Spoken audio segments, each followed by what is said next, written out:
Welcome back to Dronacharya IAS YouTube channel. This is our daily newspaper video जहां हम रोज़ाना the Hindu newspaper के must read articles को briefly discuss करते हैं। आज है 29 ऑफ अप्रैल, तो चलिए देख लेते हैं कि आज के न्यूज़पेपर में हमारे एग्जाम पर्सपेक्टिव से कौन कौन से इंपॉर्टेंट न्यूज़ आर्टिकल्स आए हैं। तो आज हम सबसे पहले एक रिपोर्ट की बात करेंगे and this report has been released by the Global Trade Research initiative.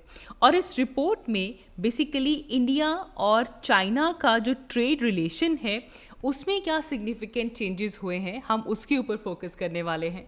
And according to this report India का चाइना से आने वाला जो इम्पोर्ट है वो काफ़ी ज़्यादा इंक्रीज़ हो चुका है। अगर हम हमारे लास्ट फाइनेंशियल ईयर की बात करें, 23 एंड 24 की बात करें, तो इसमें इंडिया में चाइना से आने वाले जो इम्पोर्ट्स हैं उसकी वैल्यू 101 बिलियन यूएस डॉलर से इंक्रीज़ हो चुकी है।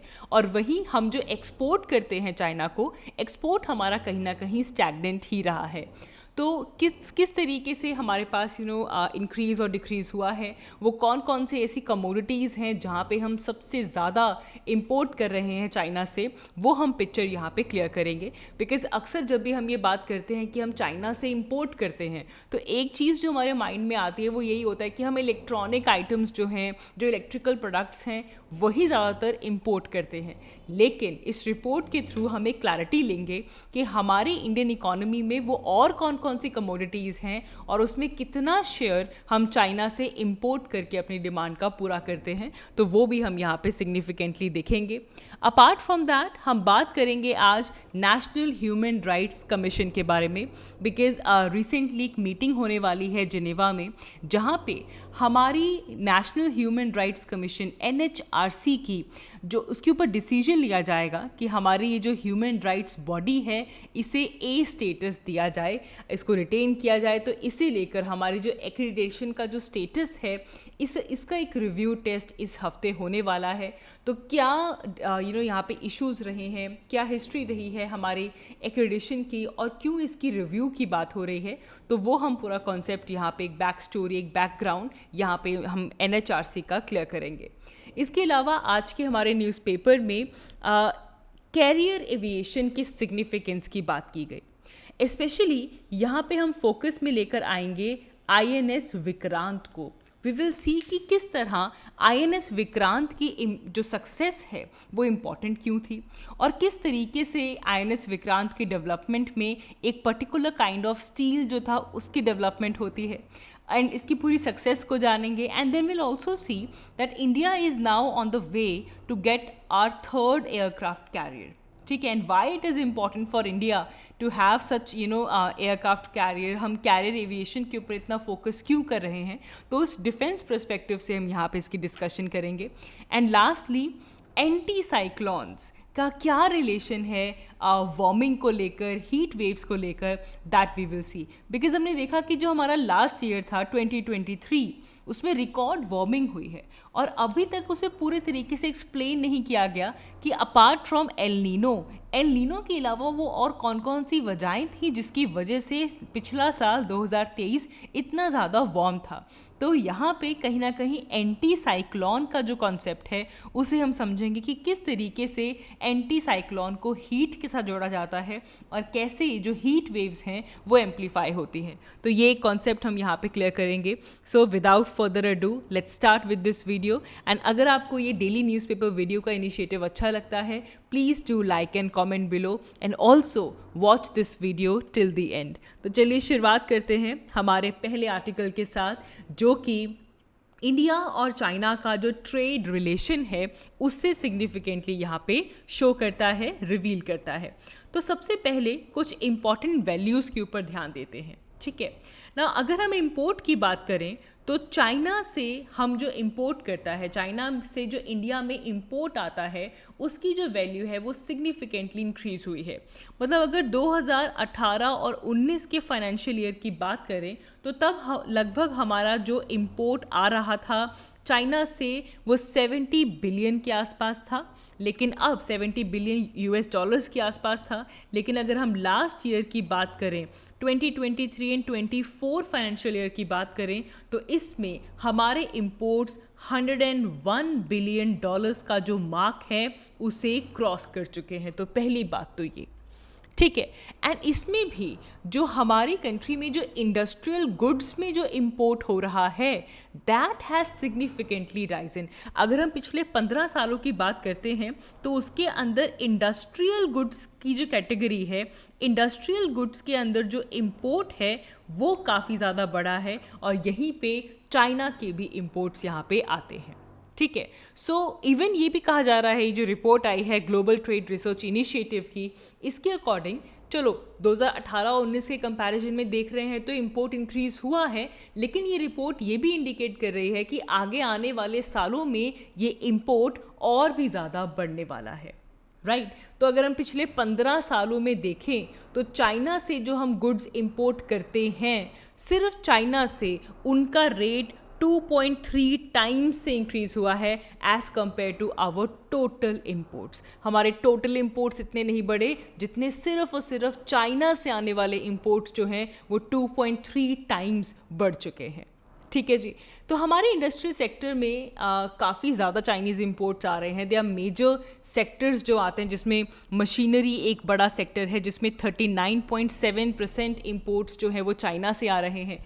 देन इसके अलावा textile and clothing, chemicals, automobiles, ये सब वो सेक्टर्स हैं जहाँ पे चाइना का काफ़ी सिग्निफिकेंट शेयर आ रहा है। तो वो जो एक जनरल परसेप्शन थी ना कि चाइना का हाई अमाउंट ऑफ इंपोर्ट सिर्फ इलेक्ट्रॉनिक्स में है, यस, इलेक्ट्रॉनिक्स में 43.9% इंपोर्ट आता है चाइना से, लेकिन इसके अलावा machinery, textile and clothing, chemicals, automobiles, ये भी एक ऐसे बड़े सेक्टर्स हैं जहाँ पे हमारा जो इंपोर्ट है चाइना से आने वाला वो बढ़ता जा रहा है।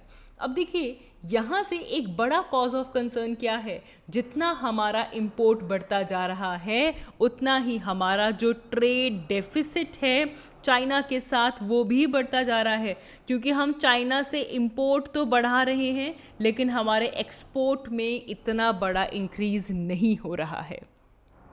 सो हमारे जो एक्सपोर्ट्स जो हम कर रहे हैं that has been only around 16 billion dollars, ये 16 बिलियन डॉलर्स के आसपास है। अब देखिए इंपोर्ट हम कर रहे हैं 101 और एक्सपोर्ट हम कर रहे हैं 16, तो आप एक बहुत बड़ा डिफरेंस देख सकते हैं।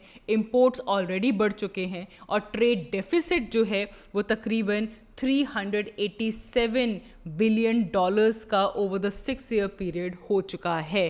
तो बहुत बड़े अमाउंट में हमारा ट्रेड डेफिसिट चल रहा है। सो ये जो एक चीज़ है हमारे पास यहाँ पे ये रिफ्लेक्ट कर रहा है, बिकॉज देखो इसकी ना स्ट्रेटेजिक इम्प्लीकेशन भी बहुत होती है।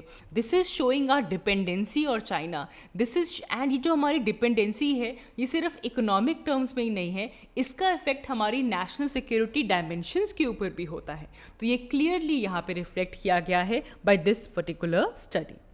आगे बढ़ते हैं और बात करते हैं नेशनल ह्यूमन राइट्स कमीशन के बारे में।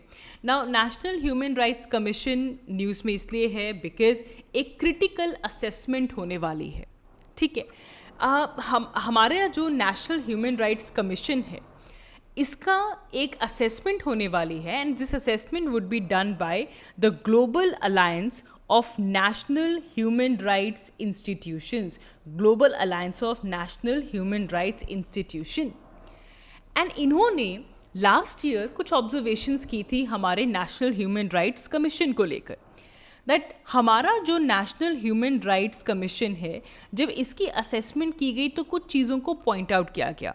पहली बात तो ये that NHRC has failed to create a condition in which it is required कि ये इंडिपेंडेंटली ऑपरेट करे। इट शुड ऑपरेट इंडिपेंडेंटली, मतलब किसी भी तरह का गवर्नमेंट का इंटरफेरेंस ना हो। It should operate independently of the governments interference, और इसके ऊपर क्वेश्चन रेज किया global alliance of national human rights institution ने, GANHRI ने।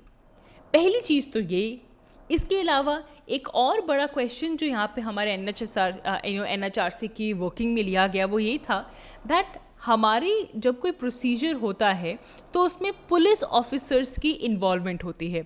व्हेनेवर किसी भी ऐसे इन्वेस्टिगेटिंग प्रोसेस की हम बात करें तो वहाँ पे पुलिस ऑफिसर्स की अगर इन्वॉल्वमेंट होती है that lead to the conflict of interest. तो इस चीज़ को यहाँ पे रेज किया गया। एंड इट ऑल्सो इस यहाँ पे जो कमेटी बनी थी इसमें ये भी कहा गया कि India is lacking with the members representing the largest minority religions। तो minority rights की भी यहाँ पे बात की गई। तो जिसके चलते क्या हुआ कि NHRC की जो रेटिंग्स थी उसको 2023 में होल्ड पे कर दिया गया because of all these things. And उसके बाद अब ये डिसीजन लिया जाना है कि हमारा जो NHRC है इसे A या B रेटिंग दी जाए। अब देखिए हमें हमारे NHRC को कौन सी रेटिंग मिलती है ये अफेक्ट करेगा इंडिया की एबिलिटी को कहीं पे भी United Nations human rights council में वोट करना है या फिर कोई UNGA की बॉडी है वहाँ पे वोट करना है। तो इंडिया की ह्यूमन राइट्स बॉडी को कौन सी रेटिंग मिली है वो इससे डेफिनेटली अफेक्ट करने वाला है। तो येस, अगर हम हिस्ट्री देखते हैं तो सिंस 1999 ओनली हमारे पास A रेटिंग थी। Even in 2006 we had A rating, 2011 में भी A रेटिंग था, लेकिन 2016 में इस स्टेटस को डेफर किया गया, फिर उसके बाद दोबारा रिस्टोर कर दिया गया था, लेकिन नाउ अगेन इसकी एक क्रिटिकल असेसमेंट होनी है। तो इसीलिए इट इज़ वेरी इंपॉर्टेंट कि हमें एक अंडरस्टैंडिंग हो कि कौन कौन से रीजंस यहाँ पे global alliance of national human rights commission ने रखे, इंस्टीट्यूशन ने रखे हमारे NHRC को लेकर। तो डाइवर्सिटी की बात यहाँ पे हो गई है कि माइनॉरिटी की रिप्रेजेंटेशन हो, end of course police officers को कॉन्फ्लिक्ट ऑफ इंटरेस्ट के साथ जोड़ा गया है, और हमारी जो ऑपरेटेबिलिटी है उसमें गवर्नमेंट की इंटरफेरेंस को भी यहाँ पे रखा गया है।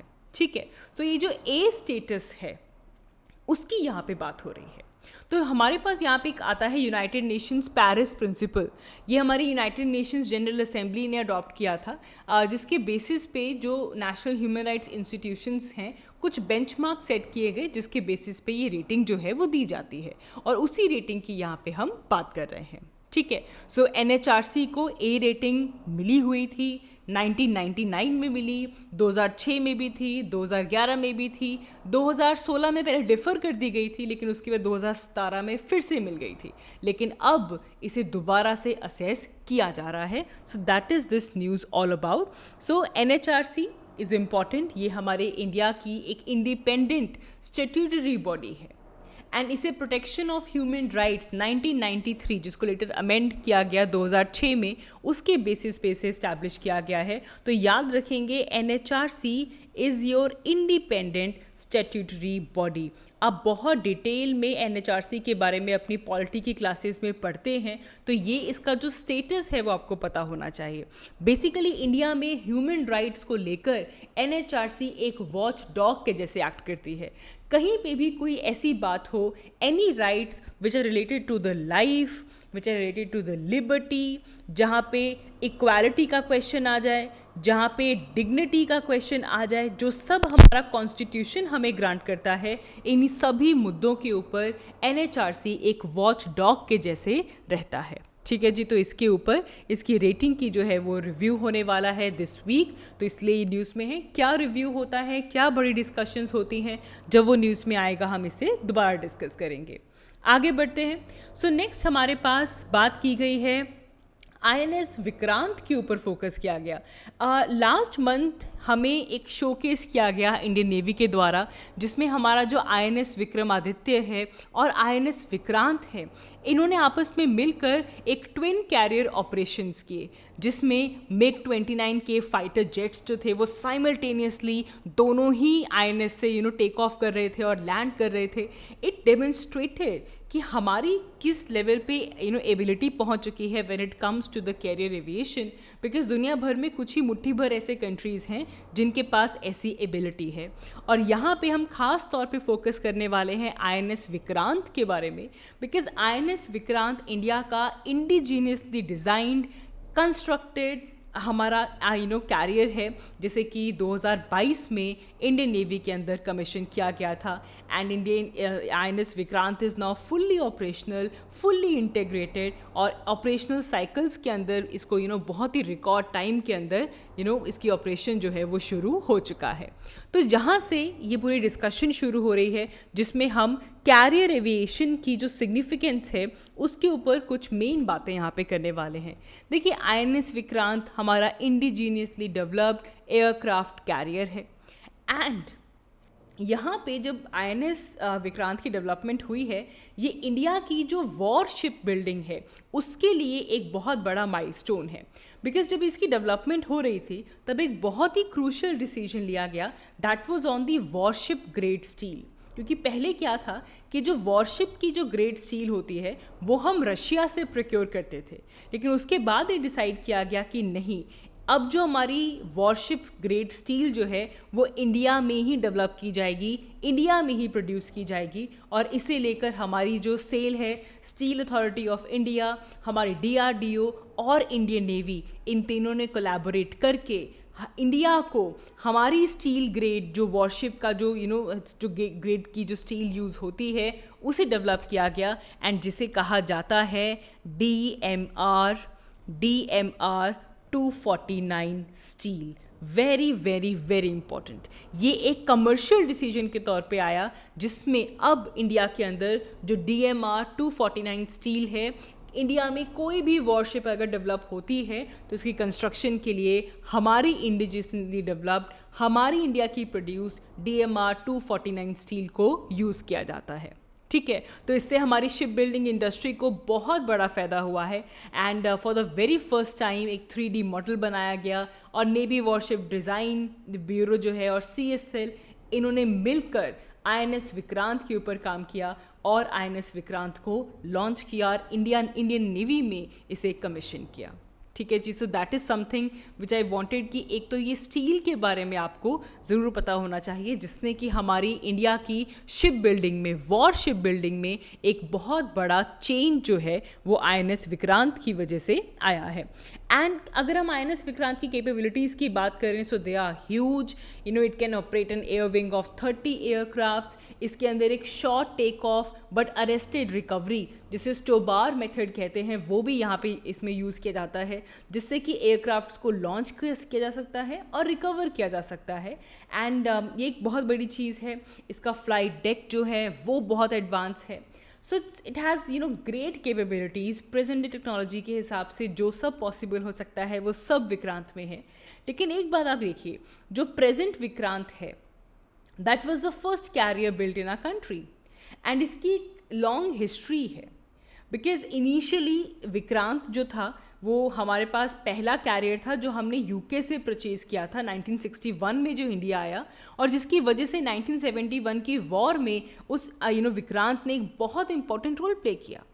जिसके बाद INS विराट कमीशन किया जाता है, एंड फ्रॉम वो भी हम UK से लेते हैं। फिर INS विक्रमादित्य हम रशिया से प्रोक्योर करते हैं, जो कि इंडिया का थर्ड कैरियर बनता है। तो उस टाइम पे विक्रांत था, विराट था और विक्रमादित्य था। लेकिन उसके बाद अब हमारा जो विक्रांत लास्ट 2022 में कमीशन किया गया, that shows the indigenously developed the modern INS Vikrant, right. तो यहीं से एक और चीज़ भी क्वेश्चन में आती है कि ठीक है, हमारे पास ऐसा एयरक्राफ्ट कैरियर जिससे कि हम हमारे इंडियन ओशन में, सीज में कमांड कर सकते हैं, कंट्रोल कर सकते हैं, कोऑर्डिनेटेड ऑपरेशंस जो हैं वो वहाँ पे शुरू कर सकते हैं, जिससे कि हमारी जो मैरीटाइम सिक्योरिटी है हम उसे बूस्ट कर सकते हैं। बिकॉज जब भी इंडियन ओशन रीजन की बात आती है, India has the stature of being the largest resident naval power, and इसीलिए हमारी स्ट्रॉन्ग और रोबस्ट नेवी होना एक बहुत इम्पॉर्टेंट हमारे लिए है। एंड इसीलिए अब इंडियन देखो, जितने में हमारे पास INS विक्रांत आया है, navy has already moved a case कि हमें एक सेकंड इंडिजीनियस एयरक्राफ्ट चाहिए, जो कि जिस विक्रांत के जैसा ही एयरक्राफ्ट होगा। और ये प्रपोजल डिफेंस प्रोक्योरमेंट बोर्ड ने ऑलरेडी क्लियर कर दिया है। लास्ट सितंबर ये क्लियर हो चुका था, and now it is waiting the approval of defence acquisition council. Because of course जितना टाइम इसके डेवलपमेंट में लगेगा उतने टाइम तक जो हमारा INS विक्रमादित्य है उसकी डीकमीशनिंग का टाइम पास में आ जाएगा. सो इसमें एक बहुत ही टाइमली रिप्लेसमेंट INS विक्रमादित्य की हो पाएगी. तो ये एक बड़ी चीज़ है जिसकी तरफ इंडिया में हमारे पास जो कैरियर एविएशन है उसके ऊपर काफ़ी ज़्यादा फोकस किया जा रहा है. That I wanted two point it out है. आगे बढ़ते हैं. सो हीट की जब हम बात कर रहे हैं तो यहाँ पे बहुत ज़्यादा कॉम्प्लेक्सिटीज़ हो चुकी हैं हमारी ग्लोबल वार्मिंग में. किस तरीके से ग्लोबल वार्मिंग लोकल वेदर को अफेक्ट करता है एंड किस तरीके से लोकली हमें अब ऐसी वेदर कंडीशंस को प्रेडिक्ट करना होगा. ये एक बहुत क्रूशियल यहाँ पे है हो चुका है. एंड एक चीज़ ये है कि ग्लोबल वार्मिंग की वजह से एक बहुत ही यूनिक फीचर जो है वो लोकली क्रिएट होता है जिसकी वजह से हीट वेव जैसी जो कंडीशंस हैं वो आती हैं. और इसके अंदर एंटी साइक्लोन का रोल हम यहाँ पे ज़रूर मेंशन करना चाहेंगे. बिकॉज देखिए जब हमारे पास प्री मॉनसूनल सीज़न होता है तो उस टाइम पे क्या होता है कि आप ज्योग्राफी में पढ़ते हैं इसके बारे में कि इंडिया वाले रीजन में आपकी जो IEJ है which is your Indian easterly jet, जिसको ट्रॉपिकल ईस्टर्ली जेट भी बोलते हैं, वो यहाँ पे शेप में आना शुरू हो जाती है. कुछ 10 डिग्री नॉर्थ के लैटिट्यूड के आसपास इंडियन ईस्टर्ली जेट हमारे पास अपनी शेप लेना शुरू कर देती है. हमारे पेनिनसुलर इंडिया से होकर गुजरती है, अरेबियन सी से पास करती है, बे ऑफ बंगाल से पास करती है. और वहीं इससे पहले यहाँ पे जो वेस्टर्ली जेट होता है वो नॉर्थ की तरफ शिफ्ट होना शुरू हो जाता है. और हमारे पास नॉर्थ में है वेस्टर्ली जेट और थोड़ा सा उसके साउथ में है ईस्टर्ली जेट. तो इन दोनों के बीच में एक एंटी साइक्लोनिक कंडीशन जो है वो डेवलप हो जाती है. ठीक है, एंटी साइक्लोनिक कंडीशन की वजह से अब क्या होता है कि जब भी कहीं पे भी एंटी साइक्लोनिक कंडीशंस बनती हैं तो यहाँ पे क्लॉकवाइज डायरेक्शन के अंदर जो सर्कुलेशन है वो होनी शुरू हो जाती है. And this anticyclone is related to global warming and heat waves. ठीक है, इन एंटी साइक्लोन्स की वजह से हीट वेव्स की जो ड्यूरेशन है, जो इंटेंसिटी है, जो फ्रीक्वेंसी है वो काफ़ी ज़्यादा बढ़ रही है. तो यहाँ पे anti cyclonic circulation is responsible, जिसकी वजह से हमने देखा कि काफ़ी हीट डोम जैसी कंडीशंस जो हैं वो बन जाती हैं. उड़ीसा के अंदर लास्ट ईयर जो हैवी रेनफॉल्स हुई, अनयूजुअल रेनफॉल्स जो हुई, उसके अंदर भी एंटी साइक्लोनिक सर्कुलेशन रिस्पॉन्सिबल थी. एंड इवनली जो दुबई फ्लड्स आए हैं हिस्टोरिक, इसके अंदर भी हम इसे एंटी साइक्लोनिक सर्कुलेशन के साथ रिलेट कर सकते हैं. So this is something which is new हमारे पास, जिसमें कि हम एंटी साइक्लोन्स को वार्मिंग के साथ और ऐसी कंडीशंस यहाँ पे बन जाती हैं जिससे कि हीट वेव्स का हॉट स्पॉट बन जाता है. तो अगर हम एंटी साइक्लोन्स की प्रेडिक्शन कर पाएंगे तो हम हीट वेव्स के हॉट स्पॉट्स को आइडेंटिफाई कर पाएंगे. All of these conditions coupling up with El Nino and global warming were responsible for the unusually warm year 2023. So that is all for this video. आज की इस video के लिए इतना ही. Thank you so much for watching. I will see you all in my next one. Thank you.